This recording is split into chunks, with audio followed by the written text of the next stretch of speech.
everybody. Happy Friday, and welcome to the Fanatic Forum. I'm your Fanatic and host, George Bueller. Hope you guys are having a good day out there, a good week out there. A lot of stuff to talk about tonight, a lot of stuff going on this weekend. And of course, we cannot be talking about anything that we're going to be talking about tonight here with board gaming, RPGing, and Wargames without our very own dungeon master here, Mr. Seth Manhammer. Woo woo, that is me, baby. What is up, brother? Not too much. It is a little hot up here in Manhammer Manor tonight, but it's cooling down.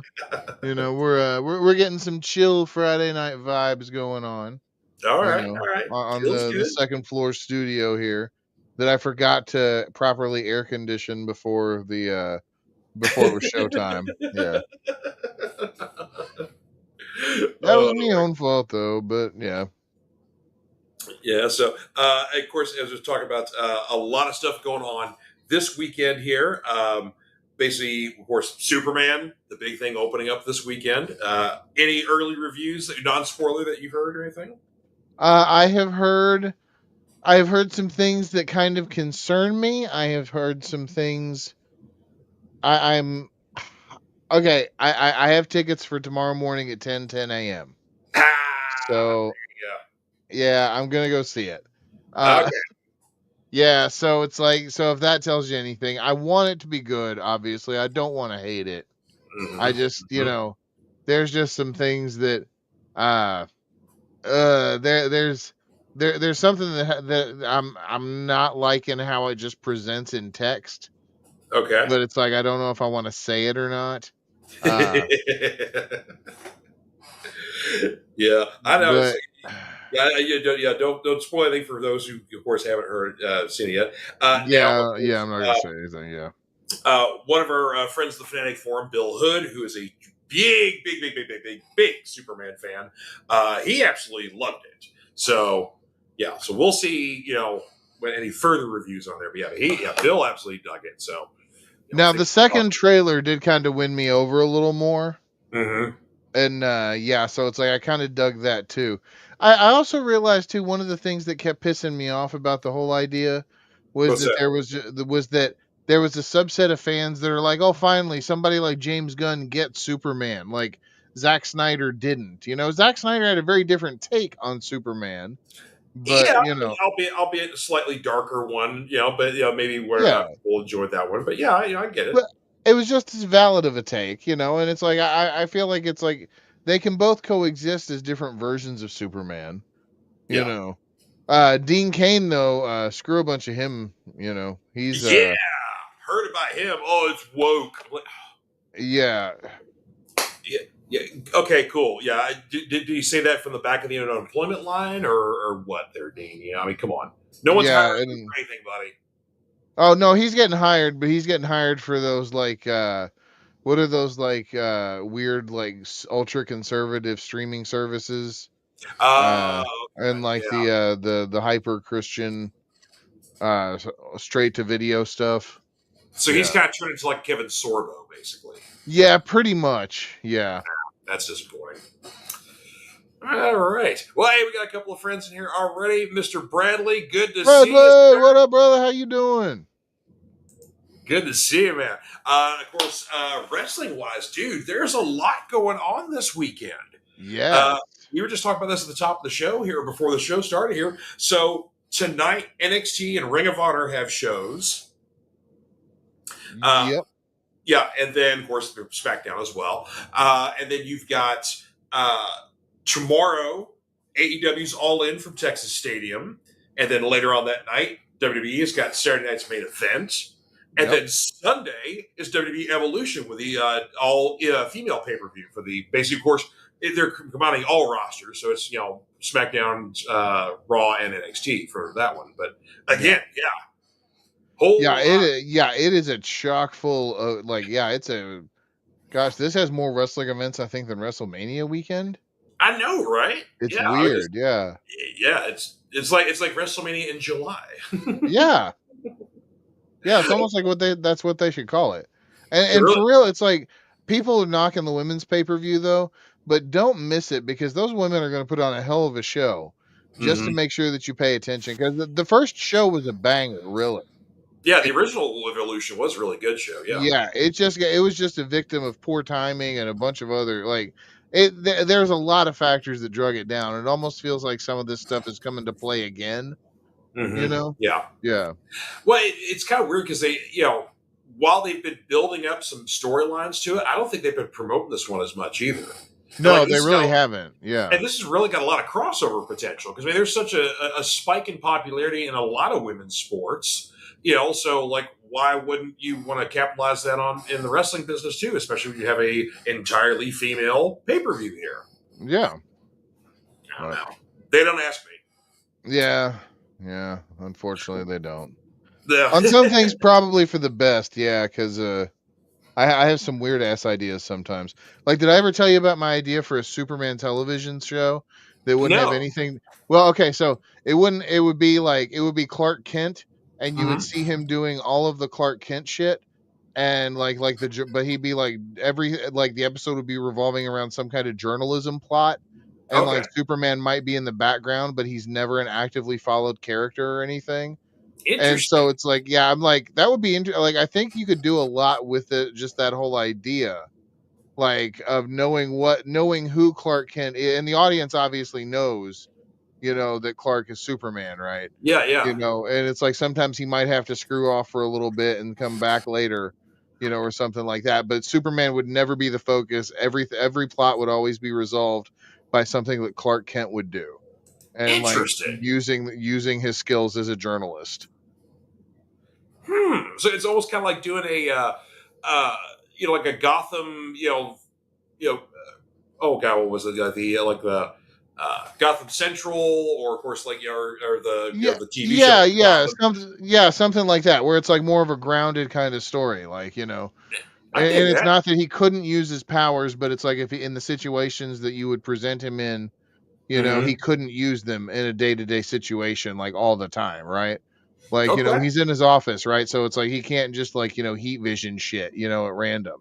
Because that would just be kind of like things are coming up in flames while Clark's around. That's the kind of stuff that I have questions about with characters. It's like, what do they do in between times, right? Like, yeah. No, I dig it, and of course, it'd be funny too. If like like Clark's coffee's getting cold or something like that, and so he can use infrared to heat his coffee back up. Yeah, and it's like I think they've done that gag in like Lois and Clark or something like that. I think that has been done. But I think like, so, yeah, but then there's just other stuff too. Like he has to thinking about this like from just an employment standpoint, like he has to be accountable for at least a certain chunk of time to the Daily Planet in order to maintain employment there. So that is time that he is not Superman and time that Clark Kent has to actually pretend to be an employee, right? So it's like, how does he use this time to maintain this cover? That's the crux of it to me, that it's like he cannot be Superman in this time because he needs to maintain and it's like the smallest amount of time that he can manage to carve out and not get fired from the planet, right? Like he's always on the brink of it. Yeah. Like, yeah, that would be my Superman TV show. I love it. Yeah. Diamond Dave's in the house here. Gotta pop him up here. Can't stick around tonight, but tabletop games are sweet. He used to write for RPG magazines, and he owned an RPG publishing company for many years. What is your life, Dave? What is your... I've known him forever, and he keeps popping up new factoids that's more impressive than the last one. Yeah, no, it's like I remember us thinking that, yeah, every time. Every single time. I mean, wow, that's pretty cool. I mean, yeah, totally. Yeah, especially since doing our deep dive into our gaming campaign and everything. I was starting to look at old things like you can find like the old archives of Dragon magazine. Oh and yeah, Dungeon. Yeah. You can find the old archives of those online pretty easily, and just looking over those and seeing like how some of the old adventures were created and all that kind of crazy stuff.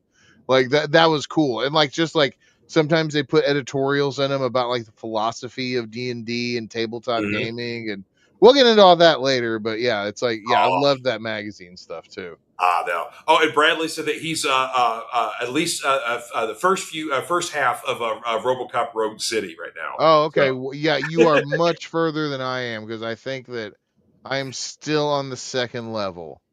oh wow. Yeah. I'm admittedly terrible about playing video games. Like I will play I will get excited to play a video game. I will get a game. I will play it for excuse me, sorry. I will play it for maybe 2-3 hours, sometimes Hmm.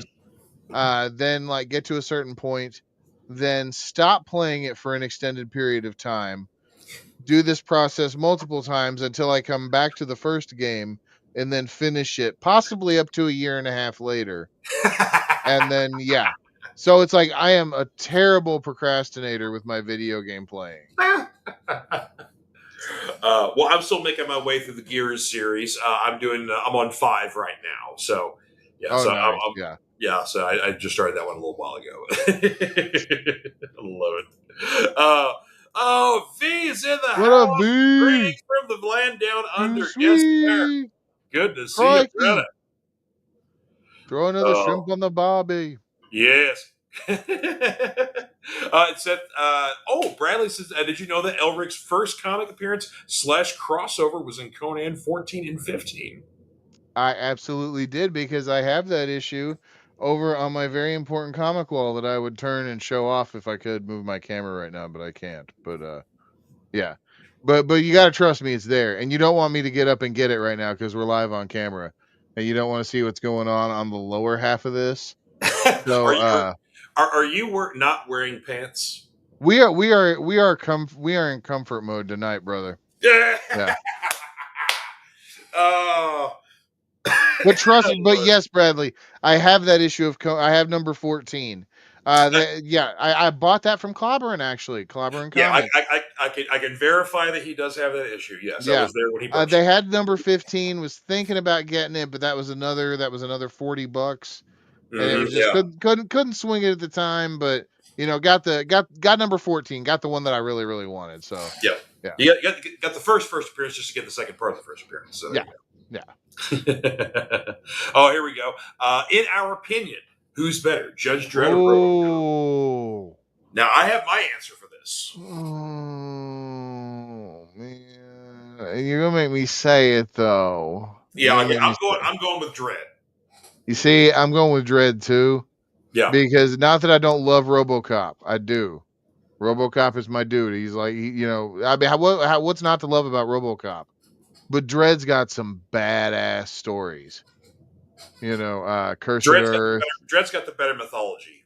Yeah, a lot better mythology. The Cursed Earth, the Dark Judges, Apocalypse War. Dude, Judge Dredd versus Aliens. Don't sleep on that crossover if you can get a chance. Nope, Like, yeah, that thing is that's good. friggin' killer. Yeah. Yeah, it's pretty awesome. So yeah.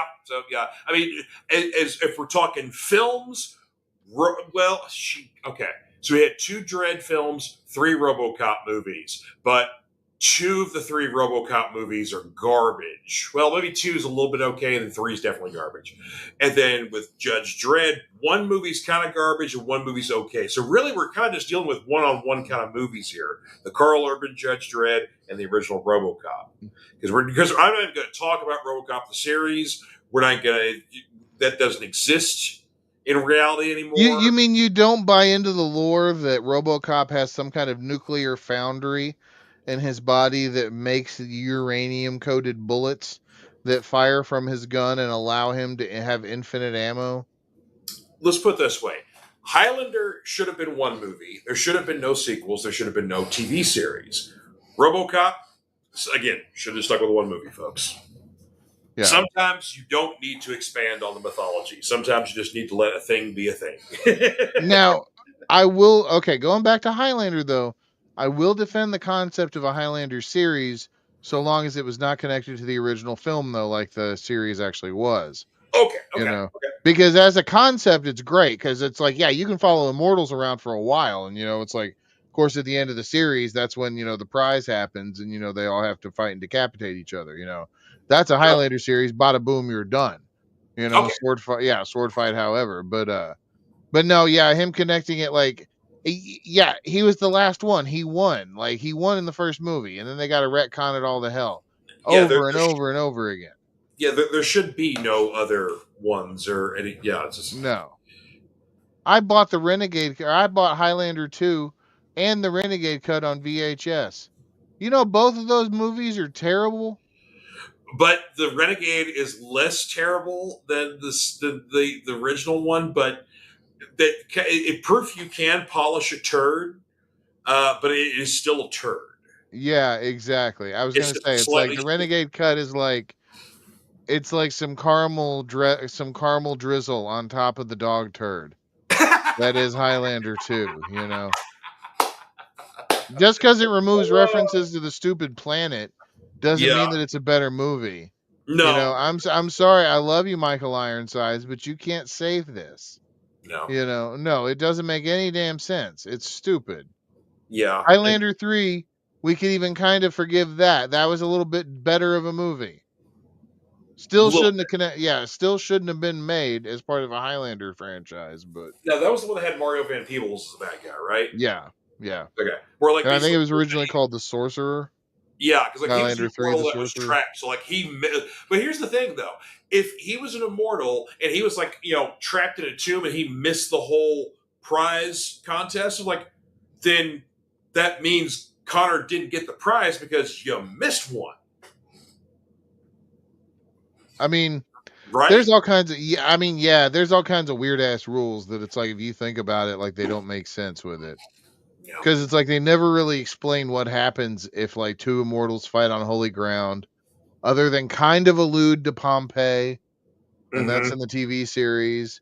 They Oh, so don't basically, what if two immortals fight on holy ground, it causes a natural disaster. yeah, that's what they kind of allude to, but they never outright say. Ah, okay. Yeah. Yeah, and then you have like immortals like what was that 10-year-old kid that was the immortal? Oh, yeah, that's right. Uh Yeah. Kenneth or whatever, yeah. Well, I didn't. I watched a little bit of the series, but I didn't get too very much into it. So Yeah, I didn't have we didn't have cable for a long time, so I was kind of stuck with whatever channels were on you could get on the antenna. And sure. yeah, 58 came in a lot better than some, and ECW, if you I could watch that if I really like held the antenna for a while. Oh, And you nice. know, it's like, yeah, I could get a fuzzy version of ECW. So Oh we man. made do with what we had back in out in the sticks. V's coming in saying 18 minutes in and Highlanders are point of discussion. More reasons to love this podcast. Yeah. Yeah, Yeah.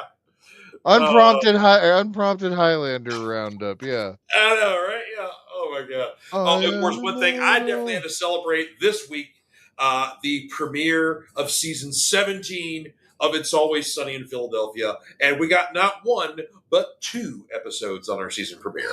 I was gonna ask what you thought of that. How was it? Was everything you were hoping it would be? Yeah, basically because our first episode was the second half of the Abbott Elementary crossover, except this, of course, was from the Sunny perspective. And as much as I enjoyed the Abbott Elementary one, the Sunny gang, yeah, that was a good one. It had some good chuckles in it. The second episode I think was better though. Frank is in a coma. And the less said about that episode, the better, because I don't want to spoil too much. But oh my god. Okay. This one's probably going to go down as our first classic of the season.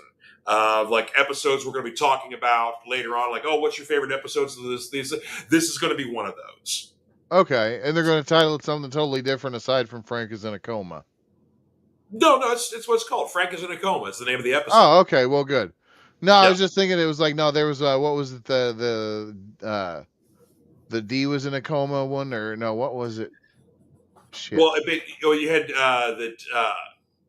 I can't remember what it was, but yeah, when we were doing our show, there was one episode that I was trying to remember that was iconic, but it was named something totally different than what it was known for.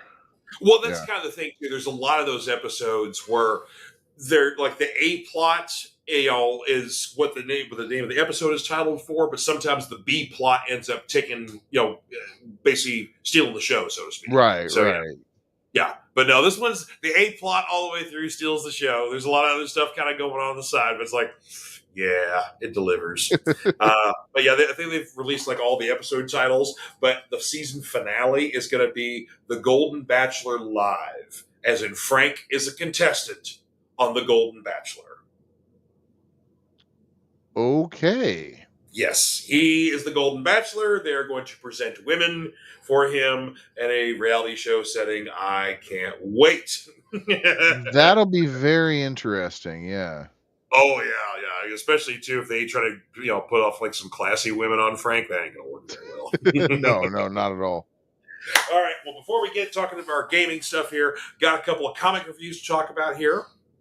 And one, I'm going to put up a graphic because here's the story of this one. So I got to read this comic and it was awesome. And I didn't buy a copy and I should have, and we sold out. So I texted Tommy after we sold out. I was like, hey, order more of these because we sold out and I want one. This is from Bad Idea, Planet Death, #1. And this is written by I think it's Kevin Kolstrad. I can't remember his first name, but anyway, one of the screenwriters for John Wick wrote this. Robert Vivendi comes in for some writing assistance as well. The art in this is very indicative to what the front cover is. This is a badass sci-fi sort of thing like that. Very Warhammer, Gears of War kind of feel, where you've got humans are basically conscripted to fight battles and wars and stuff like that for an unknown leader at this point. Right. But basically, when they're not being used, they're kind of sitting in pods and like some kind of goo stuff that basically heals them up from the last battle. And then when they're ready to go, they're plucked out. They're stuck in some kind of armor. They're given all their mission data, but then like over and over again, it's repeated: destroy the weapon, come home. Destroy the weapon, come home. Everybody's kind of got, some of the soldiers have their stories, the backstory to them, or something to kind of live and strive for. But basically, they're stuck on a planet. Forces are way stronger than they anticipated. And our dude in the center cover here is named Scott. Basically, he's the sole survivor of his platoon as the mission starts. So, oh, damn. Yeah, so he still has to complete the mission and get to the place and blow up the thing he's got to blow up, and it's just him. Wow. That's issue 1. So, yeah, this was awesome. Had a lot of fun with this one. Again, great art in this one, really well detailed art. A good sci-fi book should have a lot of good detailed art for the ships and the weaponry and stuff like that, or the cities or things like that. So, yeah, this does not skimp on that. Highly recommend picking it up if your local comic shop hasn't already sold out, because it's become very popular. A couple other indies to talk about, and I had one other Marvel. I have one Marvel selection. No DC to talk about this week. So damn it, no Batman. No, how many Batmans? Well, there was one Batman title I bought this week, Batman Dark Patterns.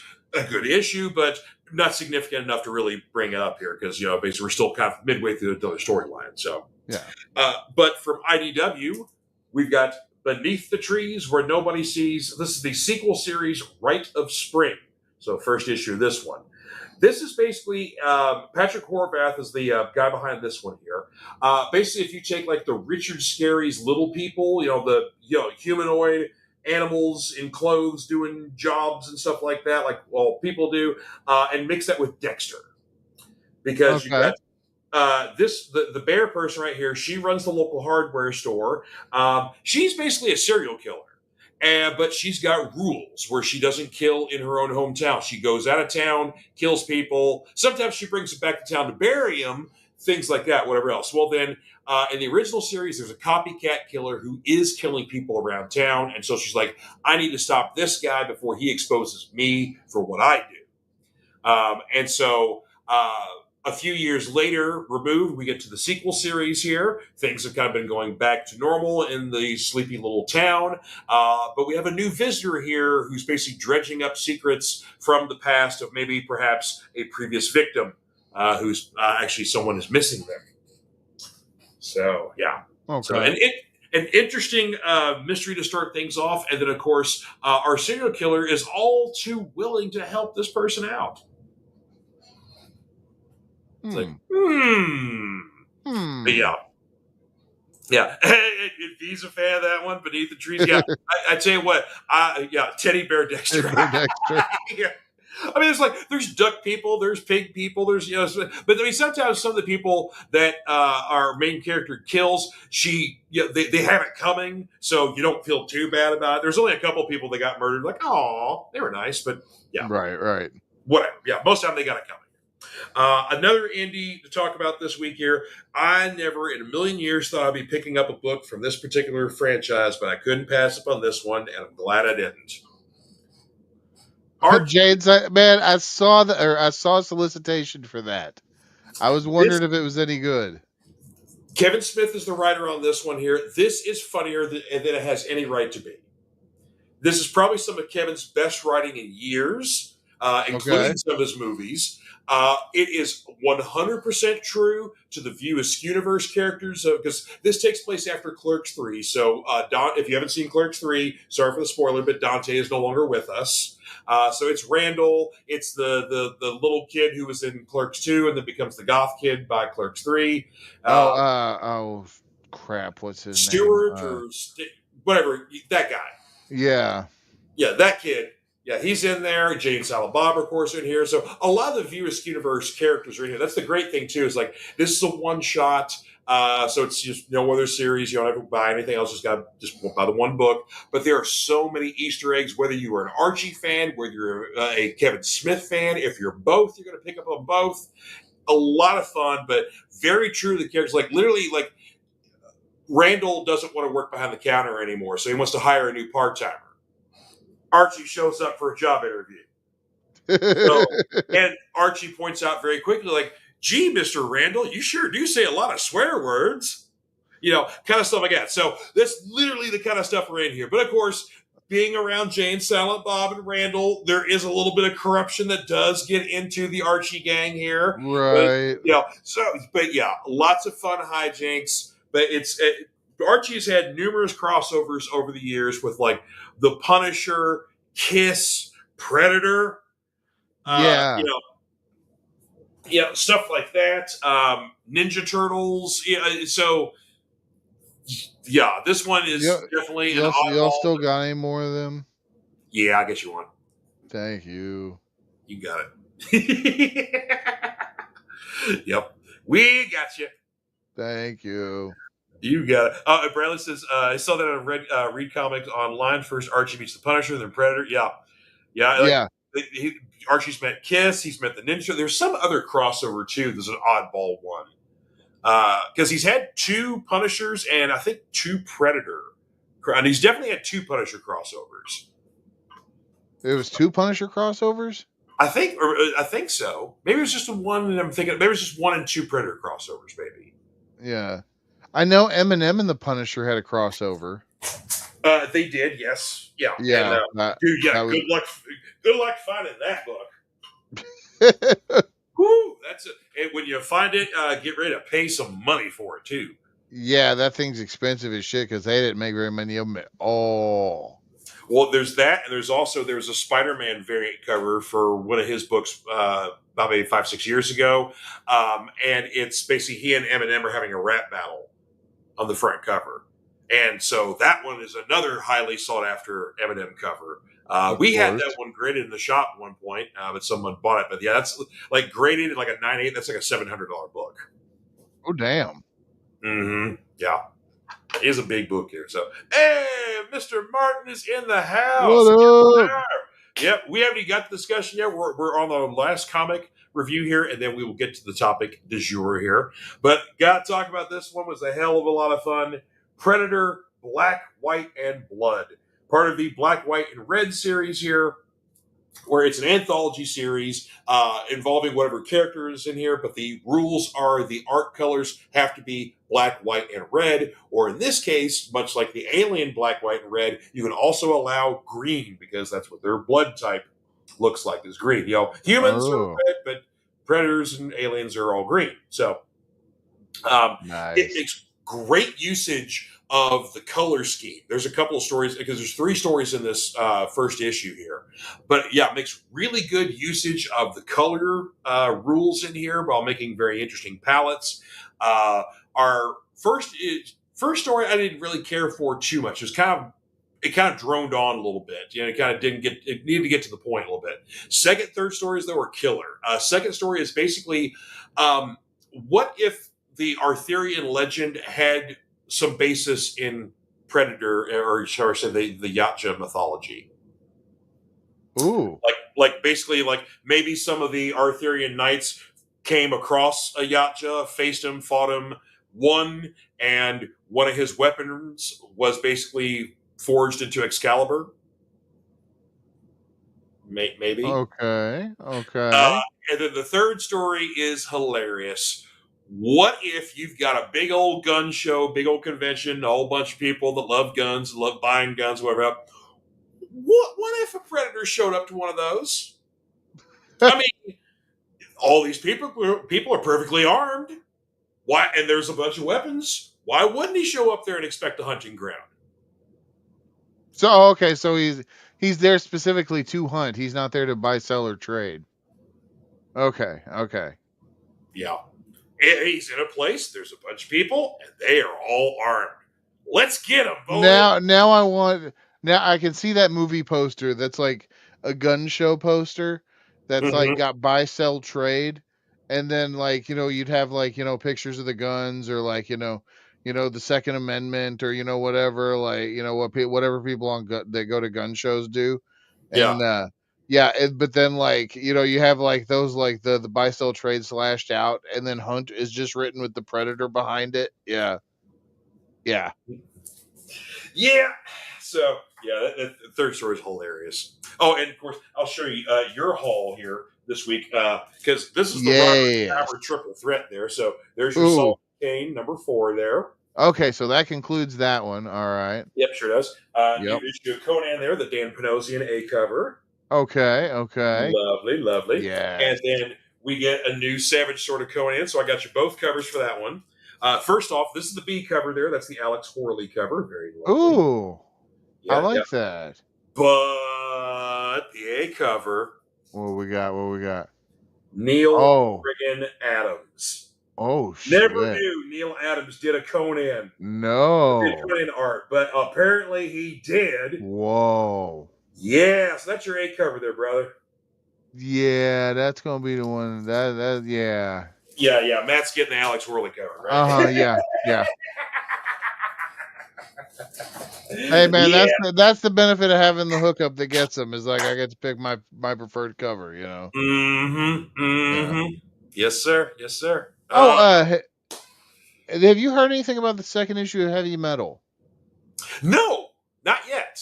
Okay. I haven't heard anything. I'm kind of actually. I think I was gonna look something up about that the other day, and I got distracted because somebody asked me about that during one of my streams, and so I'm like, I need to check out. Yeah. I was just wondering, because it was like, if it's gonna be that thick every time for $14.99, like it'd be totally worth a subscription to it. But yeah. But if it was like $14.99 for 60 pages, that was going to be kind of pushing it, Yeah. So I have no idea. I need to look up and see what the. I know they're working on it, but I don't know if it's just going to be like a monthly release thing. Maybe. I think it's going to be a quarterly release, like Fango's doing now. Well, that makes sense. If they're going to do a quarterly release, they could do a thicker volume for $15, and there you go. So yeah, okay, that makes sense. Bradley asked, "Do we think Conan and He-Man crossover could ever work?" I'd like to see it, but you would definitely have to toughen up the He-Man universe. Because basically you got Conan, who's like a serious player in there, walks in and like, okay, there's a bunch of weird, looking people, and there's some human people in there, but it's like, yeah, your first fight with Conan and He-Man. Just saying, man. He-Man might be strong, but Conan's the way better fighter. Oh yeah.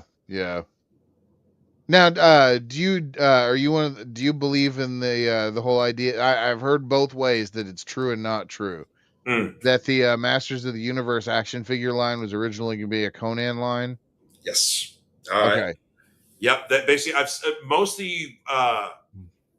mostly, I think the original pitch was we wanted to do a Conan line. We couldn't get the rights to do Conan, so we go to our creative team and say, think up something. Yeah.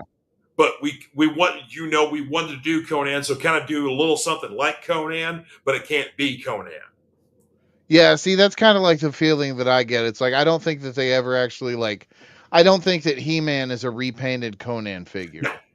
no. Yeah, I don't think it ever got that far. They never got to develop any kind of like designs for what their figures of the Conan universe would look like because Right. again, they never got the license in the first place, so they didn't even bother. They was literally like, let's try to see if we can do something like this, and the Robert E. Howard Foundation or whoever is in charge of the license for Conan stuff said, Yeah. so and it may have been And because it was still with Marvel, so that may have been it too. yeah. And I'm going to, in my answer to Bradley's question, because I was kind of dodging it for a minute, but I would say no. And that's just me as a Conan purist almost. Okay. Because, okay, don't get me wrong, I love the Schwarzenegger movie, right? Mm-hmm. But it's not Robert Howard's Conan. You know, the Schwarzenegger movie's not really Robert Howard's Conan. Some of it's there, but not all of it. Conan in the cartoon, that ain't Conan, right? It's like I think that it's like you would have to either make Conan more cartoony towards a Masters of the Universe level, or to try and unnecessarily make He-Man serious.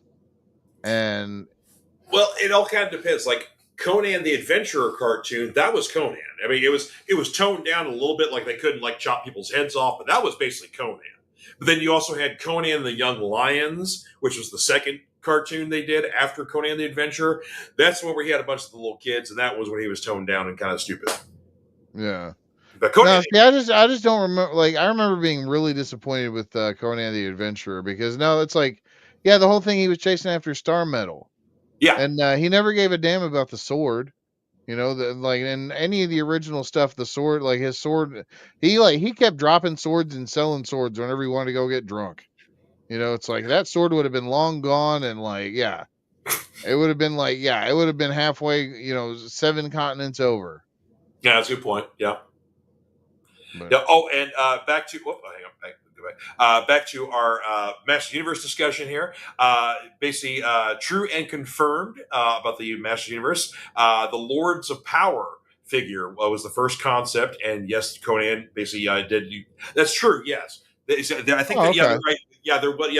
The Lord of Power. Character figure basis, so there kind of was a Conan-esque character. Then they've since made a figure of that now. So really, yeah. A serious He-Man and a Sigmund Freud like Orko. What? No. I don't want Orko to be to psychoanalyze us. All right. Well, let's get to our topic du jour here. Basically, we are talking about RPGs, tabletop gaming. Basically, of course, I mean, most people here in our audience are very familiar with whatever. If you've played D&D, Settlers of Catan, Risk, Monopoly. I mean, what the heck ever. There's all kinds of board games out there, but of course, we've got a lot of our own personal favorites, and the board game industry today. I mean, it is absolutely going strong, and there's a lot of cool stuff out there. There's a local gaming shop in Radcliffe called Pangea Gaming. Very impressive place, man. This place is nice. They got all kinds of stuff there. There's a freaking Shining board game. like the Stanley Kubrick Shining. Yep. Okay, all Yep. right. And like you're the owner of the Overlook, and weird shit's going on. And And you we're got to investigate, but there's all kinds of iconic imagery. Like they can't use any of the actors' likenesses, but anything else that was an image from The Shining that you can do. There you go. Like the carpet pattern is all over the board. For the board right, game, right. all kinds of stuff like that. So really cool game. Of course, there's a very cool.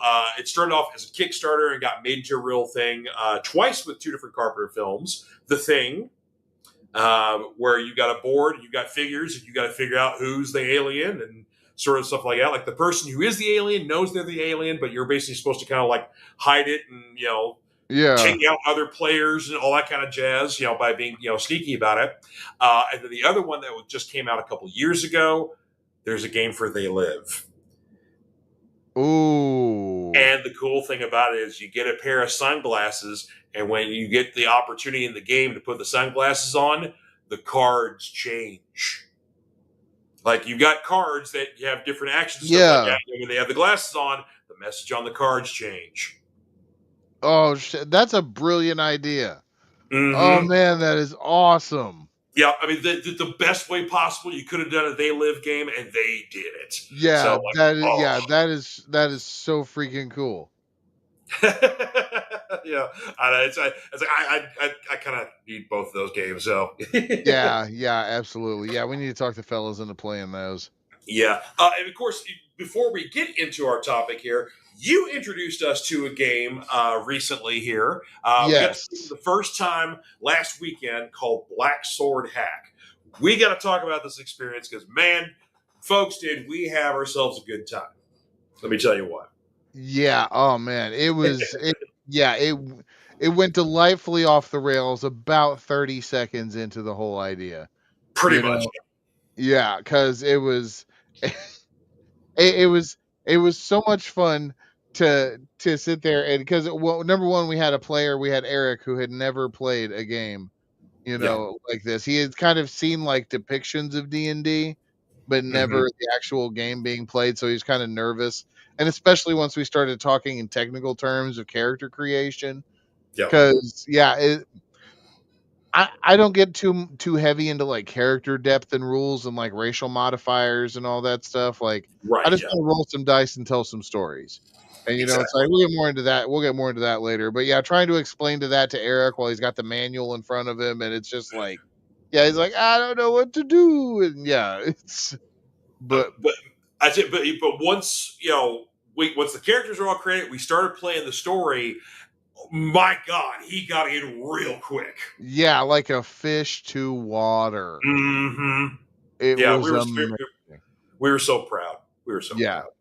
Yeah, it was great, and it was, and it's I was the one that kind of designed this little dungeon that was it was kind of both like a test for me to see if Mm-hmm. I could design something again and make it narratively interesting, Yeah. and to also kind of teach Eric what to do with kind of things because it's like I set obvious traps and things like that, and it's Oh like yeah. stuff that would like do the whole thing, and George is like probably one of the most wonderful kind of player that like you could possibly have, I think, because I do have to admit, upon hearing your first proclamation of you were proudly the wild card, that scared the shit out of me.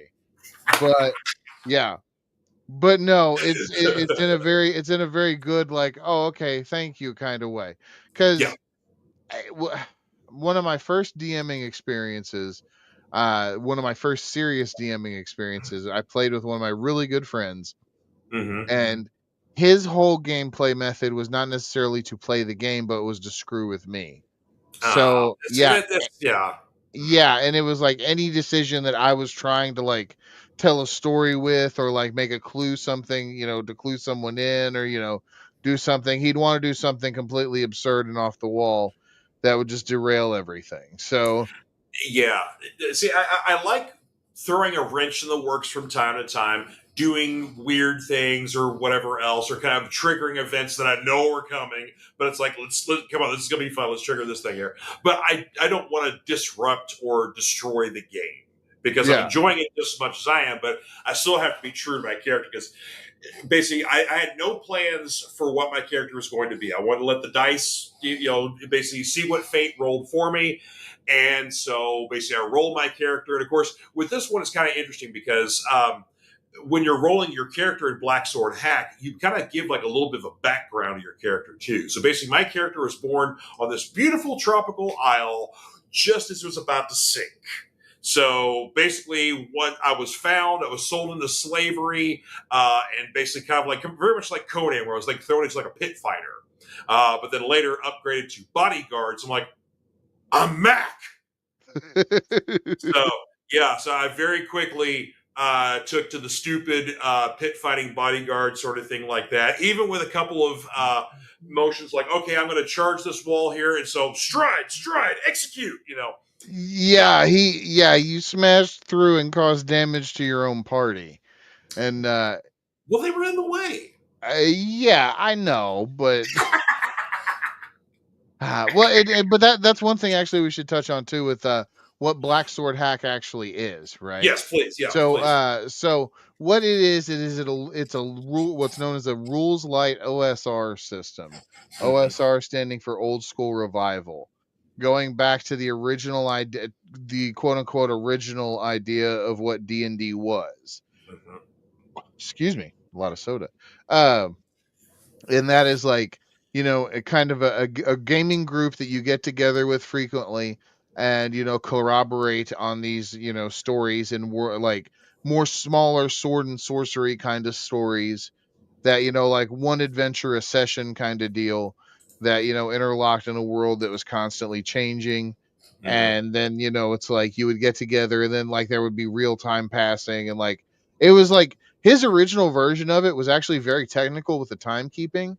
Okay. Like, do you remember that, or were you aware of that? Like, because Well, I didn't get that far. I was kind of trying to get some of the base rules and how the character creation was going into there too. But yeah, but I did get a little bit of that. Like basically, like the original series was much more technical. Yeah. yeah, yeah, but like his thing was like he built his games, or like he built this whole idea, like where you could basically take this system and have your character on a sheet, and then like go to like you would have a gaming club, right, where there would be Okay. like one like every couple of days there'd be different people meeting together in different groups, and you could take your character and play with them in one group like on a Monday, and play with another group on a Thursday with your same character in the same world that time has progressed in.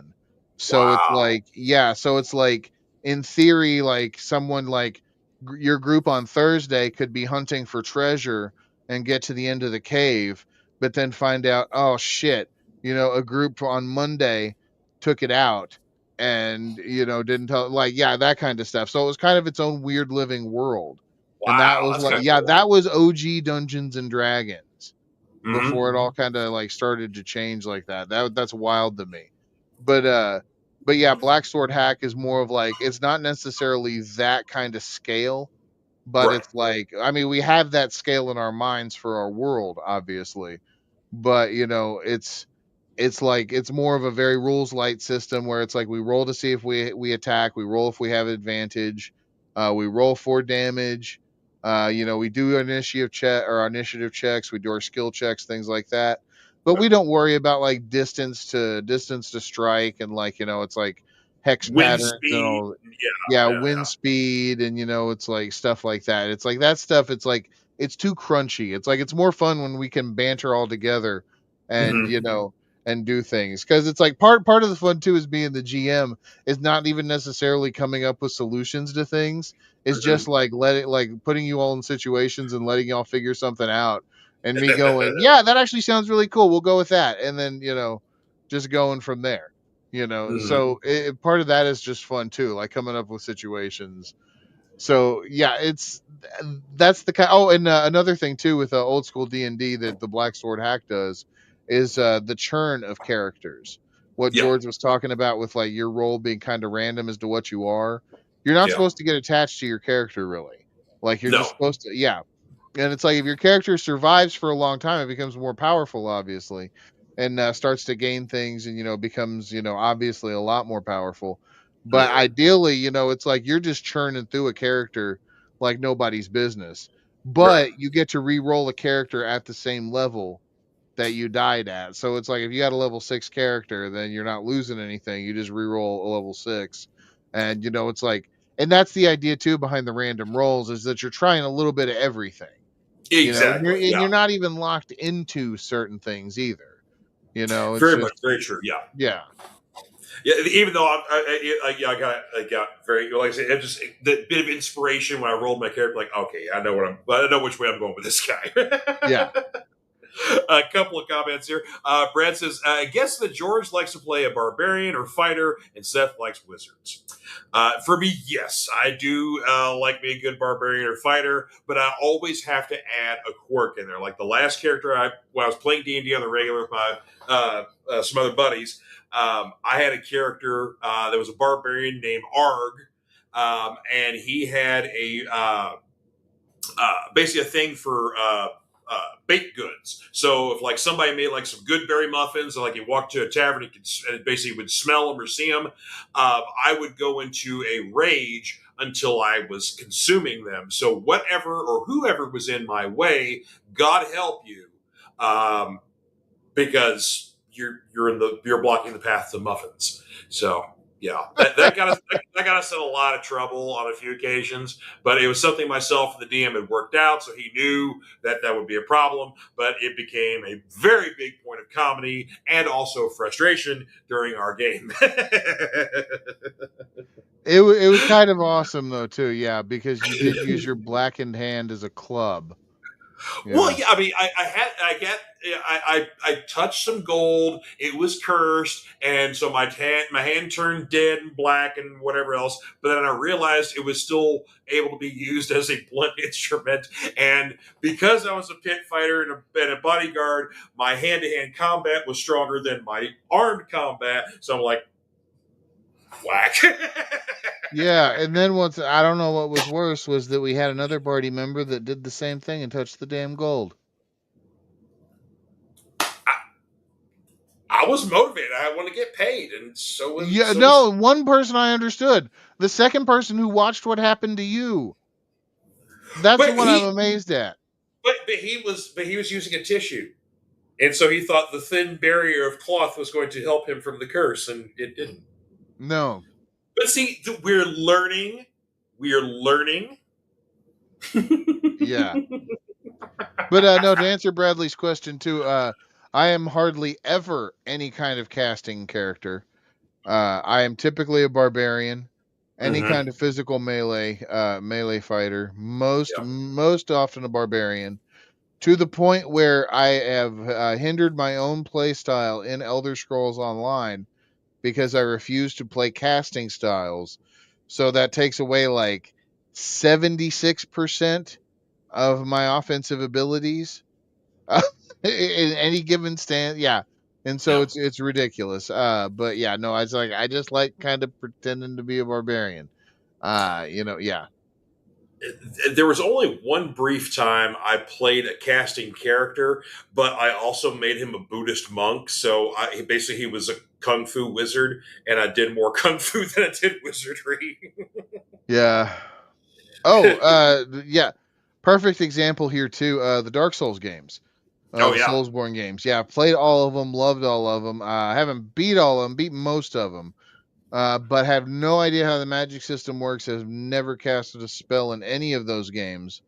And apparently, if I did learn how to cast spells, I could destroy the game. But yeah, I just know that's cheating to me for some reason. oh, But that's yeah. awesome. Oh, Martin has a very good question here. Which Bavarian needed to die in order for you to have your spectacular beer mug? I purchased this like any normal person at my local bar during Oktoberfest a few years ago. So there you go. They're like, basically, I was ordering a German beer and like, hey, we got the big Oktoberfest mugs. You want one? I'm like, will you fill it with beer? Yes, please. Then, Guten Tag. yeah. So yes, no one died in order. They were selling these at the bar. So there you go. Brandon says Dungeon Crawl Classics has a funnel system where you have to build at least 4 characters and try to survive until you have one that can level up to level 1 and beyond. Interesting. Yeah, I've been kind of looking at some of the Dungeon Crawl Classic stuff too. Because it was they make some neat adventures that are more sword and sorcery based, and so Hmm. I was just kind of like looking at them to see like what maybe if we could incorporate some of that stuff at some point. Tight. Yeah, but it's yeah, they're kind of an interesting other system. They're a little more crunchier than we'd like, I think. But Maybe, yeah. yeah, Especially we don't want to scare Eric and get too much in the weeds on stuff. So yeah. yeah. Yeah, I was telling George that it's like eventually I'd like to actually play the role playing game based off of the comic series Die. Uh, Oh, but that would be like it's hard to explain the concept if you haven't read the comic in the first place. But right. like you would be like we would be playing ple- ah, players playing people playing a game. Yes. And so you'd make a character who you are outside of the game in the quote unquote real world. You'd Mm-hmm. make them as a character, then you'd make a character for your in-game avatar. Mm-hmm. And yeah, then you would have like some kind of existential trauma that you would give your out-of-game avatar. And it would be Or like, yeah. or in some instances, you would have a sex change because your character was basically a closeted character, and basically working out their fantasies and their own sexual awareness or whatever else within the game itself. So you got that Yeah. going on. Yeah. And then one of the boss characters that they might have to face would be their domineering mother, who keeps talking down to them about, various aspects of their sexuality or whatever. And, Mm-hmm. they'd have to cope with that and overcome it, both as an in-game character and out-of-game character. That's right. Yep. But yeah, that's not the kind of game you throw at somebody for their second time playing. Or one of the gods of the game is H.P. Lovecraft. So Oh yeah, yeah, yeah, because like yeah, there's gods of the game that basically like have part in controlling and forming the world itself, and apparently an image of H.P. Lovecraft is also part of this. Die is an awesome series that oh Kieran yeah. Gillian did. If you haven't read it, it's 20 issues. Go stop what you're doing and go read it. It's awesome. Go read it too. Yeah, that's actually one of the books that I may buy anyway, because Mm-hmm. or the RPG book is Yeah. because apparently what he's published online is just basically the rules for it. But like if you get like the hardcover book, that's actually more supplemental to the Die story. Ooh. And yeah, and it's almost like a companion piece. Doesn't affect the story in in volume one at all, of Die or book one of Die, but Hmm. still, just like yeah, it's like There's I'd be more. interested. There's more lore, I guess, to the whole like diverse or whatever, or the Oh, different tight. side. Okay. Yeah, yeah. All right. Well, I want to talk about some favorite games here. Of course, I've got some images of some classic ones, basically stuff that I grew up with, and maybe you guys are familiar with as well. But of course, I got to show basically where it all started. 1974. This was what the original Dungeons and Dragons 3-book series looked like. Yup. For The 10 supplement to chainmail. Yep, for 10 friggin' dollars, you could get all 3 of these books and you were good to go. Yeah. I mean, just outstanding. I was like, that was it. Just these 3. I mean, it's And like they were not very thick either, like tiny little pamphlets, really. yeah, they were folded in half, 8.5 by 11 sheets, if I remember correctly. Mm-hmm. It's like sometimes they weren't even stapled. You Yeah, know, very very yeah, DIY. yeah, very DIY. Yep. If you can remember, if you have like a something to do in your mall, at one point in time, I don't think they have it very much anymore, but you could go back to the back section where they had their role playing game stuff, Mm. and you could find the games in envelopes, in white envelopes, or like the pamphlet games. Oh That yeah. was the kind of stuff that Dungeons and Dragons was like back in the day. That was the kind of game it was. It didn't look pretty. It just looked like you had to look at it, you had to read it, and it had to click with you Yeah. to understand what was going on. Yep. And then a couple of years later, they decided to revamp things a little bit. And so we get our first basic set. This is the first revamp of the rules, too, before we even get into advanced Dungeons and Dragons. Uh, yeah, and I remember this series, this book very well.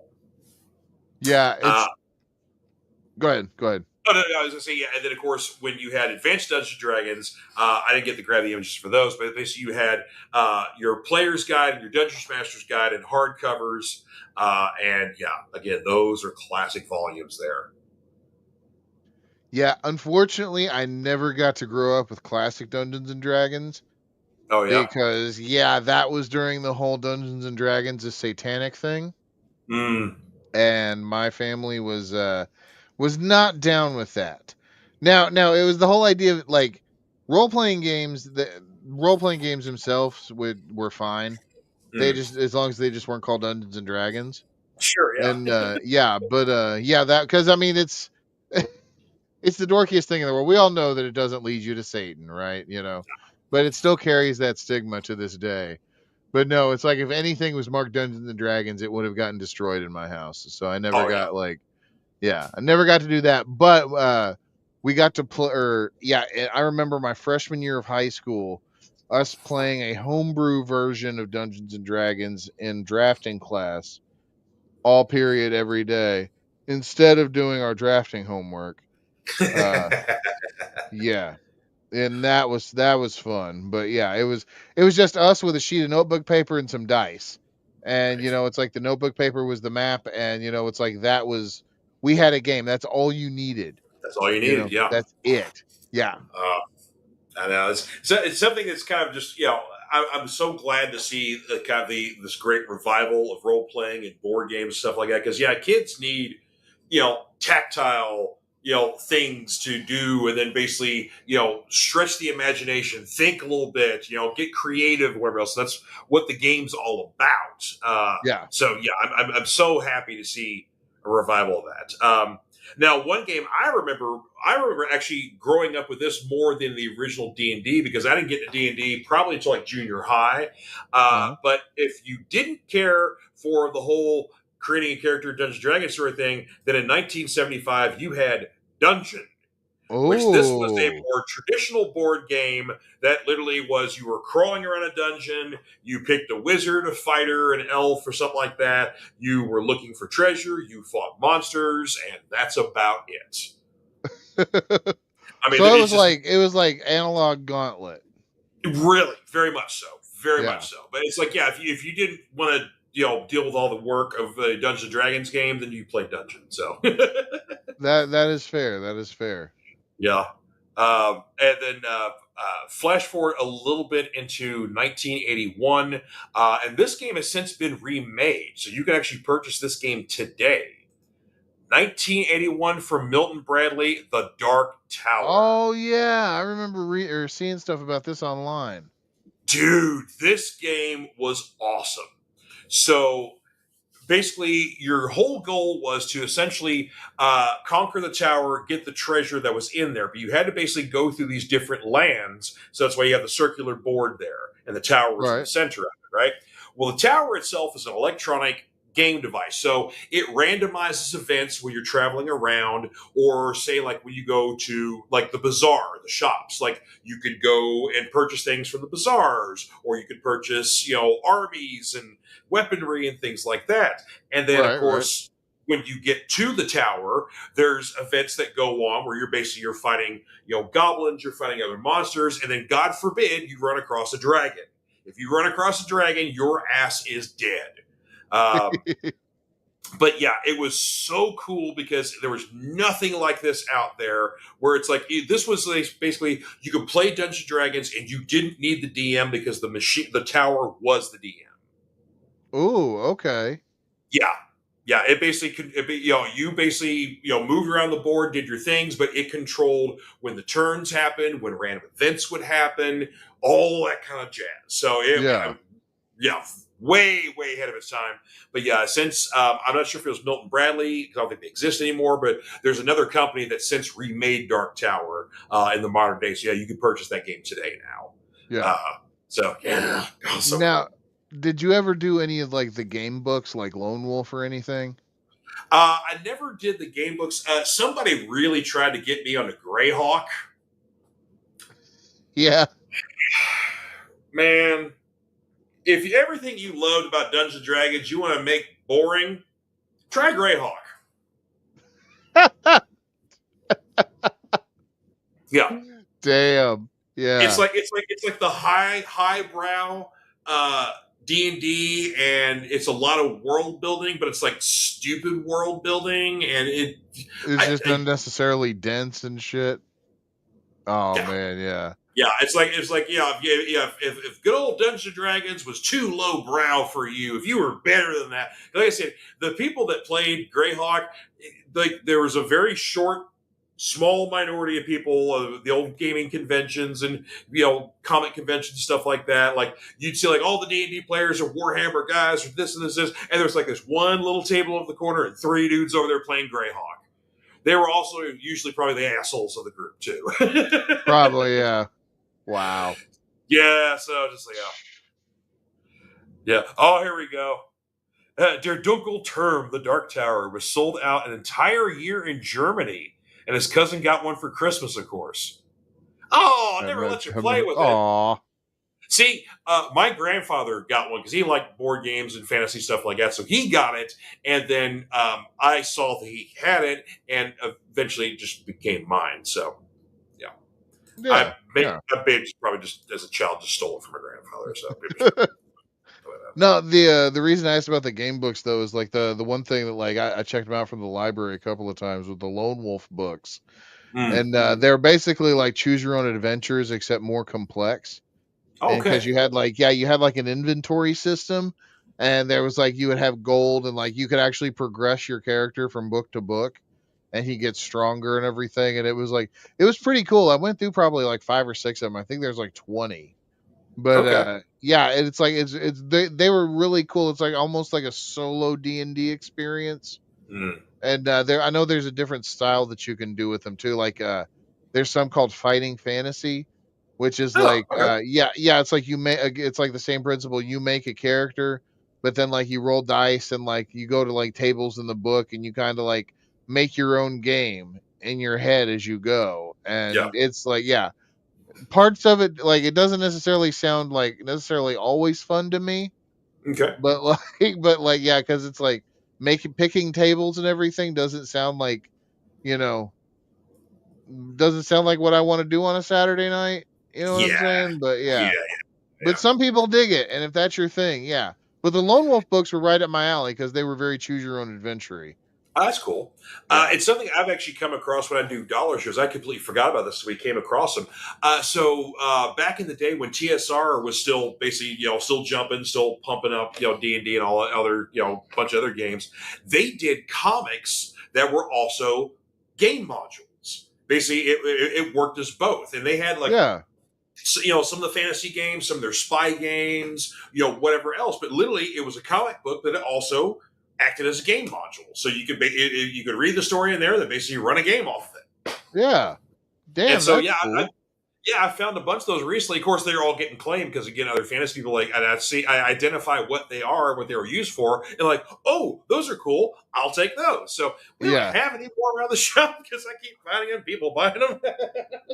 Hey man, that's what they're there for. You know, y'all got to pay the rent. You know, It is, but but that still, is it's cool. cool. Like Yeah. we had those things, yeah. Yes, Martin, buddy. Martin I'm says he sliced. always like. Oh, is Moxley giving you the Yeah, Yankee?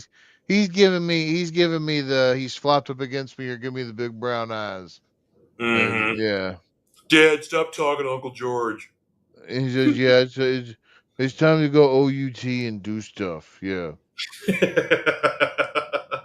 We'll wrap up here shortly, Mox. Yeah, we'll be okay.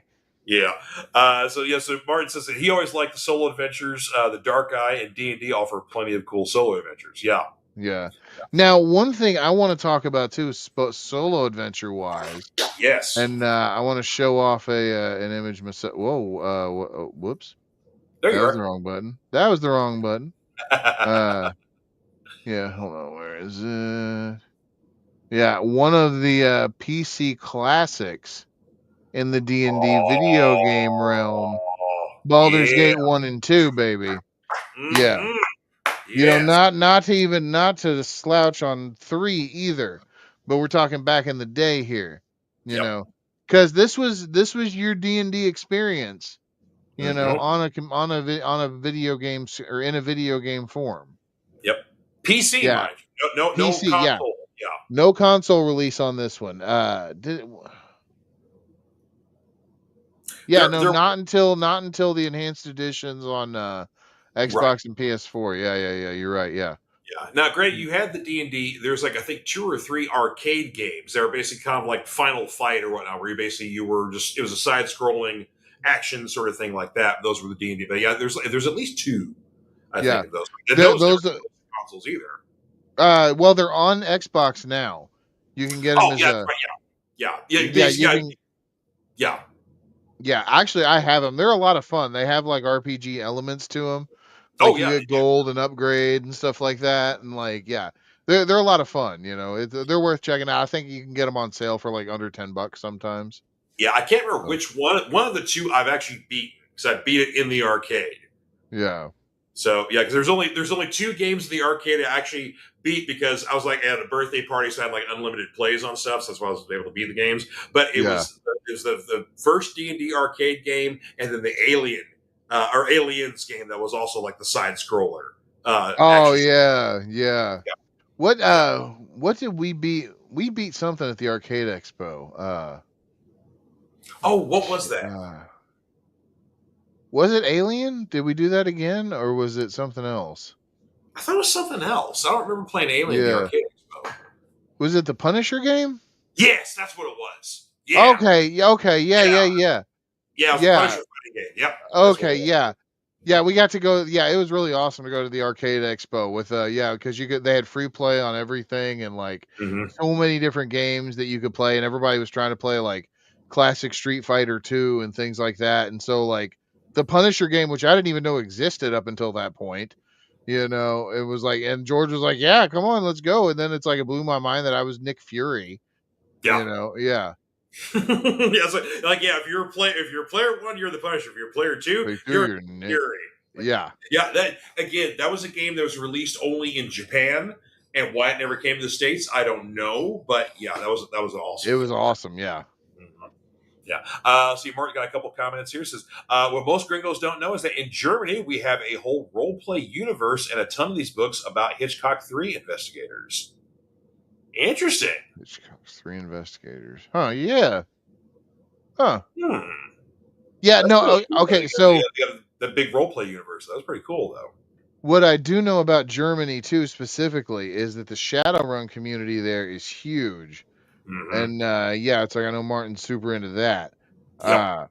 And but it's so much bigger because there's the company that handles it in Germany handles like the errata and like the republishing so much better than Catalyst does in the States, Mm-hmm. because their versions of the books are always so much more like better, more well put together as far as layout and typos and all that shit. And Mm-hmm. it drives everybody else like stateside nuts Yeah. because it's like we can't get like a proofread on this shit. I know. Yeah, it's like Yeah. European companies, they get the nice stuff, and the States here, we get Yeah. stuff. And we're paying like $50 a book for this crap. Mm-hmm. And it's got typos and the rules are half baked and yeah. Yeah. And Martin agrees that Baldur's Gate is legend, still the best Yep. PC role playing game. Yep. Yep. Yeah. Okay. Well, my secret to beating aliens in the arcade is to have a whole lot of free plays. I probably died like 50 times. So just saying. Yeah, I'm not a good arcade player either, yeah. Yeah, we're not Fred Savage and the Wizard here, where I'm the kid that plays really good video games that can play, beat Super Mario. California? Yeah, California? I'm not that kind of player, but I had a whole lot of free plays. So, like I said, it helped if you died 50 times. There you go. Yeah. Bart says that Shadowrun is legend played lives in Berlin lasting a week. Wow. Whoa, damn. Yeah. That's cool. One game, I don't know if you remember, that was very popular in the 90s, Vampire the Masquerade. Oh, dude, yeah. Yes, I very much remember. Vampire was kind of infamous for a while there too, as the game that the goth kids that were there was some kind of murder that was associated with goth kids who Yeah. might have played Vampire the Masquerade. Yeah. So then White Wolf just totally leaned into that shit as hard as they possibly could. They're Yeah. like, any publicity is better than none. Mm-hmm. So yeah, I definitely remember Vampire the Masquerade. More specifically, what I remember is Vampire the Masquerade Bloodlines, the PC game. That Oh. did you ever play that, or did you know about it? I know about it, and because they've had a couple different PC games, but Yeah. no, I've only ever played the RPG, and only ever played the RPG in live action role play form. Either never at a tabletop. It was always LARPing for Oh role. wow. Okay. Yeah, Wow. yeah. No. Yeah. See, I've never actually LARPed a game, but LARPing on Vampire especially was a lot of fun. So myself and you remember our friend Rick we've talked about before, yep. and his infamous uncle, and Yep. a couple other friends of mine. So we went to RiverCon one year over at the Executive Inn West, which is a different hotel now or whatever else like that. So anyway, so we crashed the con, basically. We showed up late after the doors are already closed and people were just partying and gaming and whatever else. So we didn't pay anything. We're just hanging out with people. And so we go up to a buddy's room where he's having a room party. And I proceed to drink, for the first time, rattlesnakes. And I had 16 in a row. Oh, jeez. They went down. Yeah. You know. Yeah, that's the problem. Yeah. Anywho, so fast forward to a lot of debauchery and other things else, and then we sober up somewhere around like 10, and we're walking around, and somebody's like, "Oh, hey, we're playing a game of Vampire. You guys want to join us?" Like, "Oh, what's that?" And so we basically join in, and we got our basically the four of us were our own party. We were like the weakest characters in the whole group. We're like the outcast vampires, like had like very Nosferatu kind of looking sort of characters. Yeah. But because that in reality, the shortest of us was maybe 6 foot. I was the only one that didn't have long hair, and we're all wearing black and or leather. So at the end of the game of that weekend, we got the award for most intimidating looking group. Yeah, we scared the shit out of everybody when they saw us, even though we were brand new players, didn't know what the hell we were doing, but we looked like badasses. I'm just imagining George and company walking up, and you hear, "Cry, little sister, thou shalt not fall with your," or whatever the fuck I the song goes. did not have a curly mullet, though. It would have been cooler. Thou shalt not fall. I'm not too lazy to open a P.O. box. Just give me my address. You can send me stuff all the time. Yeah. So on the other hand, who wants plastic from Mexico and paper from Germany? Dude, I want plastic from Mexico, paper from Germany. It's probably better quality shit than what we get over here. So just saying. Yeah. So I'll just have to give you my address, Mark. you can send me cool shit, and then I share it with Seth. Yeah. One other game, of course, a very important role playing game to me that I discovered with a good group of buddies that I was addicted to for years. Rifts. Oh, This is yeah. the 30th anniversary edition of the main book here, but this is literally the role playing game where you could be anything you wanted to be. Yes. Because Yeah, the whole Rifts was an awesome system. the whole idea with Rifts is that basically there was like a nuclear war that happened, and when the bombs went off, it opened up ley lines. And basically, ley lines are kind of where supposedly in any kind of mythology where magic intersects and or different realities, different dimensions, whatever else. So that's basically kind of where the gimmick is, that you could do anything you wanted. And of course they would have different expansions for games. Like Wormwood was my favorite because it was kind of like, it was this very down and dirty looking world, but also everybody had like a symbiote creature attached to you, like a like a little starfish looking thing or some other kind of like organism. And then that organism also gave you abilities, beyond normal people. But this was like everybody on the Wormwood had a symbiote. It just kind of just did different things for different people. So that was a fun module. But of course, the most famous one to come out of that, Champions. The best superhero role-playing game in existence. And it's, yes, even better than the Marvel role-playing game. Okay. Hold on. Because I gotta fill up we might have a fight on this one for best superhero tabletop. Heroes Unlimited, brother. Heroes Unlimited. And if Bill were here, he would have my back on this. Because this is actually the first real tabletop game that I cut my teeth on. Bill showed me the way with this game, and it was a blast just trying to put the system together and the power combinations you could have. Like, he had all the supplemental books, and they were just like dog-eared to hell and back, just because that was like they were well-loved books. It's like I believe he still got them. But yeah, it's I loved the hero system, Mm-hmm. Heroes Unlimited, because it was another thing though. It would intersect with rifts. Like you could use the modules and Yeah. like it would connect. So it was like, because it's all Palladium stuff anyway. Yeah. But yeah, it's Champions was cool, but I gotta go with Heroes Unlimited, brother. And I will say that basically when we started playing Champions, and then basically we kind of transitioned a little bit to Heroes Unlimited, but Champions is really kind of where I cut my teeth on the superhero stuff like that. And of course, you then had the sequel, Villains Unlimited, as well.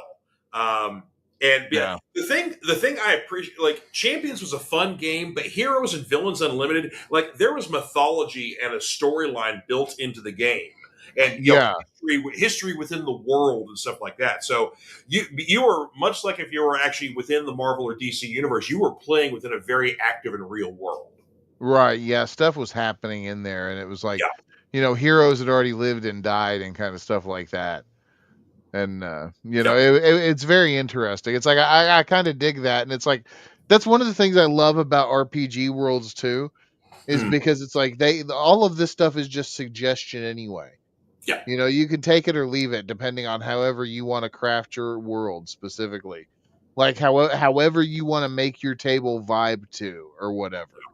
Because it's like with our game, it's like I knew sitting down specifically that it's like it was never going to be a serious game. There Ah, was no way on earth with this group of people that it was yeah. ever going to be a serious game. Yeah. But it's like we still, there's still stuff that I'm putting together into it. It's like I think there's still like a long-term narrative that, if you guys even care to find it, you don't have to, but it's like, yeah, it's like I tried to make it like an active moving world, and Yeah. it's like, with stuff like that going on. And and it's and character people like George who are cool with like even deflecting the narrative in character, going back to what we were talking about earlier. I just want to harp on that for a second. That I love that it's like, that it's like, yeah, I know this is the wrong thing to do, but my character would do this. And it would make sense, and it would be detrimental to the party. Because Yep. then you would have characters like Steve who would do things like try and abandon the party. And do and it's and I never in a million years would have expected him to be the one that it's like, screw y'all later. And I yeah, and don't know. okay, all right, but it all Oh. worked inside. And it's like, I think you have to have a table too that it's like that's willing to cooperate and wants to play together and have a good time. And Hmm. it's like, sometimes you can have the DM that's a dick that wants to kill the players and is a legalist with the rules and Yeah. all that stuff. And it's like, screw that. None of that's fun to me. No. Like, yeah. Yeah, it's like if we Yeah. wanted to play a crunchy heavy rules game, we'd play Pathfinder, we'd play real D&D. Yeah. Exactly. But yeah, but that goes back to another thing. Like I swear my ramble is almost done. Uh, but Go ahead. no, no, it's like, and that's the other thing too, though. It's like, even though we're playing a game called the Black Sword Hack, it really is D&D. Yeah. It really is, because there's like some kind of statistic that like if you're playing a game, like most people can only remember up to 45 rules. Anything else is like gets lost or something gets changed or whatever. So no Yeah. one is ever playing the same version of a game anyway. And it's like nothing is truer than that than D&D, because everybody's got their own homebrew rules. Everybody knows what kind of table they have, and so it's like, but still at the end of the day, it's all fucking D&D, you know. Exactly. Yeah. Oh, and that's the thing too. Is like we're not even we're playing a traditional game. There's so many people now that do home brews. That's like you're set in a different world that's not a fantasy world, or maybe you're Yeah. set in something that's a little more real. Or the there's a group online. I don't know if they're still producing videos up there called Man Shorts. It's pretty MANN, and Yeah. they would play homebrew D&D games, but it's kind of like we're playing Florida D&D. And so, like, okay, my character is naked running down the highway with a katana, and I'm like coked up on, I'm coked to the gills. Yeah. What do you do next? Well, let's see. Is there any cop cars around? Yes. Well, I attack the first one I find. It's just stuff like that. Yeah, you can make it anything that you want it to be. Yeah. Mm-hmm. Yeah, And it's so much fun, especially because you can be creative with your friends. And exactly. yeah, and it's just such a magical experience to get to do it. It really And yeah, is. Yeah. yeah. It's such a blast. Well, a couple other board games I want to talk about real quick here, because got to give some shout outs to some other classics here. Yes. Basically, a late '80s, again, kind of if you didn't want to play all the rigmarole of D&D, but you want to get a little more modern day as opposed to the old school dungeon, then I offer you Hero Hero Quest. Quest, yes. Gosh, yeah. And look at clear step by step rules over there in the upper left corner there. Yeah. And it was. And the great thing was, like, you had a whole dungeon layout. You had furniture and doorways and miniature characters and stuff like that. So, like, you had a whole 3D board thing. And of course, now the game has made a comeback in the last few years. They're Yep. putting out new modules for. There's a new master system, new modules that go even further. So, like, Hero Quest is alive and well in 2025, and that is a wonderful thing. Yeah. Yeah. And it's like, yeah, a lot of people get into like the super big dungeon hex crawl things, board games like that, that are modular. What was the? Oh man, what was that cool one that was? It was in a VHS shaped box. I think it might have just been called Zombies, but the box was shaped like a VHS tape, and Oh, it had these cards in it, right? That were like the layouts of city streets, like okay. sections of city, and you could lay it out. Of course, you had to randomize it so it would look different, right? And Yeah. you had plastic zombies that were in it, and Ah, so yeah, and it's like so you had your hero characters too as a miniature game, and you had to like roll to see how far you made it. You had to get to the helipad or like some other thing, and then they would do like expansion decks with different kinds of zombies so you get more cards and more zombies to expand. oh, Yeah, it was a neat. They might still make it, but it okay. was a pretty neat thing. It was right when in the height of all the zombie craze. Okay. Yeah, That sounds fun. Yeah, I like that. I like the yeah, beginning of that one. And then, of course, getting into something a little more in the modern day. Of course, Fantasy Flight is one of your major companies right now, producing a lot of board games, a lot of high quality stuff here. And of course, board games these days, like you're talking like 50, $60 for like a set, but like it's a nice box. Everything's highly detailed. You yeah. got quality stuff. So it's like you're not buying garbage, but it's like it also ain't cheap these days either. But one game, if you love your horror stuff, your HP Lovecraft, you have not checked out Mansions of Madness from Arkham Horror, you need to. There's a whole Oh, Arkham that Horror. looks cool. Yeah, there's a whole Arkham Horror series of games. Like there's one just called Arkham Horror that's more of a card game, where again, basically you're on the clock. You're trying to stop an eldritch horror from coming into our world. If you don't, it basically beat it. It basically force it out. By the time the clock ends, it comes into our world. Everybody goes crazy. Things catch on fire. The typical kind of stuff. Right? Yeah, yeah. What happens when an eldritch horror enters your Yeah, reality? Yeah. exactly. Well, Mansions of Madness kind of expands a little bit further on Arkham Horror, where you basically got a nice map Ooh. layout. You could move things around, so basically make it randomized. There's cards, there's figures, of course, there's big monsters as well. So all kinds of cool stuff there. But yeah, like I said, there's a whole universe that Fantasy Flight has done under the Arkham Horror stuff. But yeah, like if you're an HP Lovecraft fan, there's all kinds of games for that kind of jazz. So that's cool Yeah. stuff here. Bradley's saying that interestingly enough, the OG Hero Quest had a lot of stuff that could be connected to Warhammer. Interesting. Like you do a crossover? I wonder if it might have been cribbed from it too, because a lot of those like this fantasy stuff, That's like true. Gynax stole so much from Tolkien He as did. far as He like did. the bestiary for Dungeons and Dragons were concerned, and then Mm-hmm. a bunch of people stole a bunch of shit from Gynax, and so it's like yeah, it's all stolen from everybody anyway. So yeah, Warhammer, World of Warcraft was originally supposed to be Warhammer. Mm-hmm. Warhammer was spun off because of something with some kind of weird dispute with D&D, if Yep. I remember correctly. Like so, it's like yeah, it all comes spawning off of each other anyway. So I know. like, yeah, it's weird. And I've pointed out in comics before that Steve Gerber, who created the Man Thing for Marvel, and Len Wein, who created the Swamp Thing for DC, they were roommates at one point.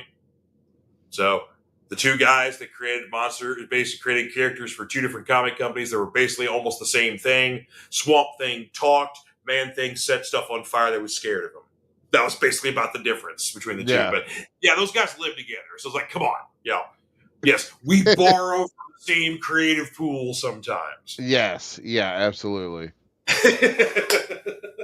Well, were there any other games that you want to talk about that we didn't get to bring up? Because we brought up a lot of stuff here. No, that pretty much covers it. Yeah, because I specifically want to talk about Heroes Unlimited, Yep. and yeah, Baldur's Gate popped into my head. Yeah, a lot of the PC Dungeons and Dragons games are worth checking out too. Oh Just yeah. because, yeah, and Dungeons and Dragons Online also has a really good active tabletop scene online where you play on Discord and you do it online with people, and it's like you're not in person, but you can still do it like over voice chat or whatever. I Exactly. kind of like playing it in person more myself. Just like, yeah, getting with your people every once in a while, and just doing it. But yeah, it's another way that you can scratch that itch if it's how you want to handle it. And Exactly. yeah. And I got to bring in one more image here because we talked a little bit about this as Martin brought it up as well, but definitely another game that I was a big fan of. That I didn't get to really play enough because I didn't have as many people that played it. But Okay. got to talk about Oh Shadowrun. yeah, Shadowrun. Yeah, yeah. I love me some Shadowrun. I mean, this game was literally like this is Cyberpunk, the game. You magic, fantasy, machine, everything. Meeting this game, so you could basically be a street samurai with like cybernetic implants. You could basically hack into. I mean, it's all just It's fantasy punk. Yeah, yeah. fantasy tech punk. But yeah, Yeah, fantasy cyberpunk, yeah. And yeah, it's like the world itself is so cool because it's like the dragons themselves are like they're the biggest celebrities that you can imagine, the CEOs of the most powerful corporations, yeah, things like that. Like people have undergone this thing called goblinification yeah, I mm-hmm. think I'm saying it right. Yeah. Yep, Where they change into like goblins or dwarves or yeah, dwarves or elves or whatever, and there's like a whole new like racial cast now with the orcs being at the bottom because they're ugly, yep, and the elves are beautiful, but it's like they're too beautiful, because they're always being exploited as well. And mm-hmm. because of that stuff. And it's like Shadowrun's a super dark world. It But is. yeah, but it's such a fun concept. The idea of like fantasy creatures being in the world. The PC games for it too are really good right now too. Yep. The Shadowrun Returns trilogy.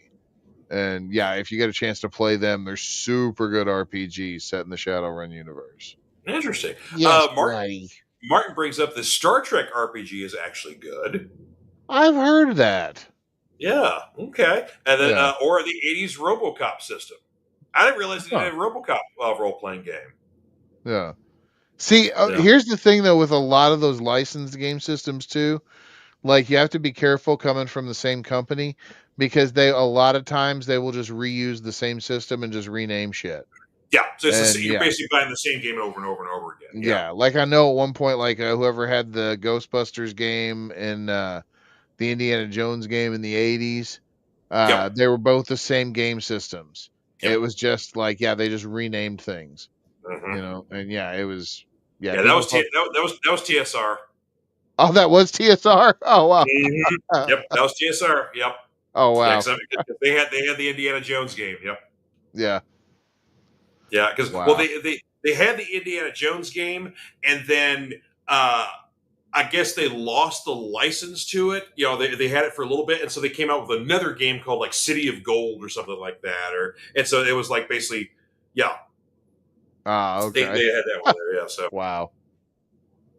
oh gosh. So man, like I said, this has just been fun, just kind of going down memory lane and talking about different games. So I got, of course, get to talk about with you guys about that as well. So yeah, that's one thing I'm really glad that we the group, our group, the Horsemen, have got and started this back up again because I've really missed doing a regular RPG and stuff like that. So yeah, it's Yeah, me too, me too. uh, yeah. It This is it's Yeah, it's like we usually get together for our pay-per-views and our wrestling events and stuff like that. But this was like this is kind of something different. This is a little more special. Mhm. Like yeah, it's like yeah, we're all having a great time with it. I think so. Yeah, that's for sure. Like I said, we were wondering how Eric was going to take it, because he was new to gaming, stuff like that. But man, he jumped right in head first, and yeah, he was ready to go. So Yeah.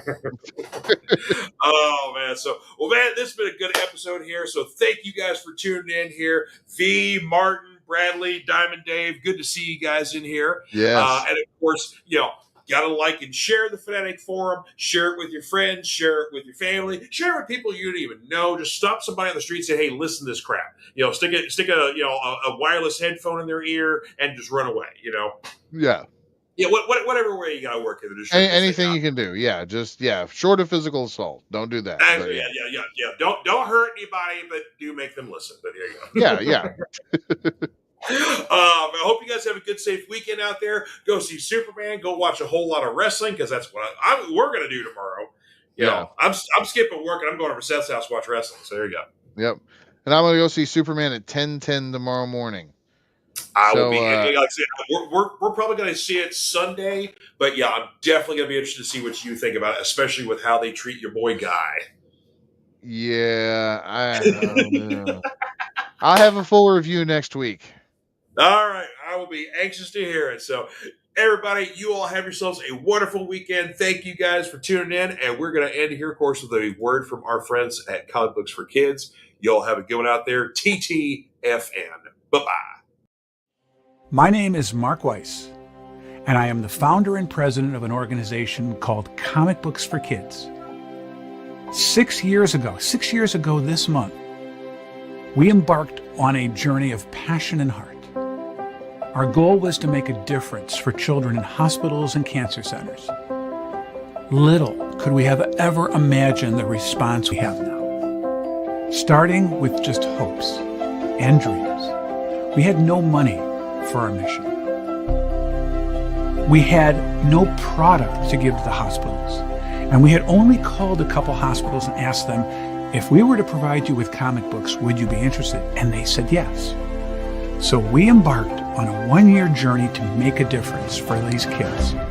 We realized that even though we can't take away the reason these children are in hospitals, we can perhaps, while they are there, let them fly like a superhero, be princes and princesses, and embark on a mystical and magical journey to take them away from where they are in that hospital bed. Today, and thanks to your support, we are thrilled to say that we are now the largest charity in the U.S., supporting well over 200 hospitals in all 50 states for not only comic books, but for other pop culture items like Funko Pops, action figures, coloring books, Spanish bilingual items, backpacks, and more. When we received materials that were inappropriate for the young ones, we started a sister charity called Comic Book for Troops, and overnight, we became the largest charity in the U.S. for these same items to all branches of the military. We want to thank our friends for providing us their support and for allowing us the means to make so many happy with their gracious give to us.